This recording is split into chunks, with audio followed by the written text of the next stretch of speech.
Hello दोस्तों, आपका स्वागत है हॉरर इन हिंदी चैनल में। आज की सच्ची कहानी जो मैं आपको बताने जा रहा हूँ वो हमें भेजी है अनंत ने। तो फिर चलिए दोस्तों, बिना वक्त गुजारे सुनते हैं उनकी कहानी। मेरा नाम अनंत है और मैं गोंडाल शहर में किराए के मकान में रहता था। मैं एक स्कूल में टीचर का काम करता था और काम के बाद बच्चों को घर में ट्यूशन भी दिया करता था। खैर, अब तो मैं वो किराए का मकान छोड़ चुका हूँ, पर जब मैं वहाँ रहता था तब मैंने अपनी ज़िंदगी का सबसे भयानक अनुभव किया था। एक शाम की बात है, जब मैं मेरी आराम कुर्सी पर बैठ के आराम कर रहा था, तभी अचानक मेरी अलमारी का दरवाज़ा खुल गया। ये देखते ही मैं उठ गया और मुझे बहुत डर लग रहा था, क्योंकि उस शाम वहाँ हवा तक नहीं चल रही थी और घर पर तो मैं अकेला ही रहता था। फिर हिम्मत जुटाकर अलमारी का दरवाज़ा बंद किया और आराम कुर्सी के और बढ़ने लगा। तभी मैंने महसूस किया कि किसी ने मेरा नाम पुकारा और वो आवाज़ ठीक उसी अलमारी के अंदर से आ रही थी। वो भयानक आवाज़ सुनकर मैं बुरी तरह डर चुका था और डर के मारे मैं कँपकँपाने लगा। डरते डरते घूमकर पीछे देखा तो वो अलमारी का दरवाज़ा धीरे धीरे हिल रहा था, जैसे कि अंदर से उसे कोई धक्का दे रहा हो। खौफ के मारे मैं थोड़ी देर वहाँ ही खड़े खड़े वो खौफनाक नज़ारा देख ही रहा था। तभी अचानक अलमारी से एकदम काला धुआं बाहर आने लगा।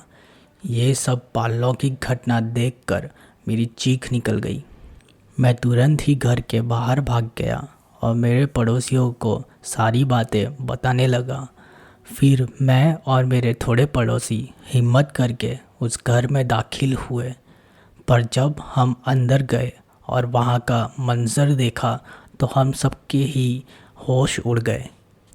कमरे की छत पूरी तरह से काली हो चुकी थी।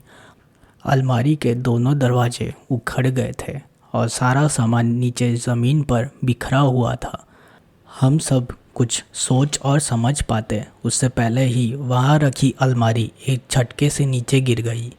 मेरे साथ साथ मेरे पड़ोसी भी इस भूताह घटना को देखकर घबरा गए और बाहर की तरफ भागने लगे। फिर भागते भागते अचानक से हम सब जिस दरवाजे से अंदर आए थे वह एक झटके में बंद हो गया और पीछे मुड़कर सीढ़ी पर हमने जो देखा वो किसी को भी डर से बेहोश करने के लिए काफ़ी था। हम सब ने देखा कि एक काला साया जिसका हाथ और पैर था वो जानवरों के जैसे दोनों हाथों और पैरों पर चलते चलते सीधे नीचे आ रहा था। तभी सभी लोगों ने हनुमान चालीसा पढ़ना शुरू कर दिया और पता नहीं कहाँ से मेरे अंदर इतनी हिम्मत आई कि मैंने एक कुर्सी उठाकर खिड़की तोड़ दी और सब ही हड़बड़ाकर खिड़की के बाहर छलांग लगा दिए। और तभी हम सभी को एक चीख सुनाई थी, अगली बार नहीं बचोगे। पर किसी ने पीछे मुड़कर देखने की हिम्मत नहीं की। इस खौफनाक अनुभव के कारण मैं बुरी तरह बीमार पड़ गया और मैं मेरे गांव आ गया और फिर कभी उस घर की ओर नहीं गया। तो ये थी अनंत जी की आप बीती। और अब आज के लिए इतना ही। तो फिर मिलते हैं अगली कहानी में।